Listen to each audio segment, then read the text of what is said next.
नाराए तकबीर, नाराए रिसालत, नाराए हैदरी। पाकिस्तान, पाकिस्तान, कौन बचाएगा पाकिस्तान? कौन बचाएगा पाकिस्तान? कौन बचाएगा पाकिस्तान? कराची इमरान खान साहब तशरीफ ला चुके हैं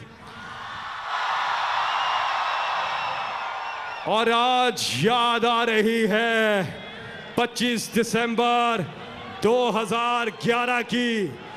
यही तारीखी मकाम था जब इमरान खान ने यहाँ पर एक अजीम शान जलसा किया था और आज हमारा मज़ारे कायद पे ये चौथा जलसा है और इस जलसे ने पिछले तमाम रिकॉर्ड तोड़ दिए। आज ये तारीख का सबसे बड़ा जलसा करने पे मुबारक हो आपको कराची। जरा हाथ उठाकर तालियों की गूंज में बताइए कि आपको इमरान खान से कितना प्यार है।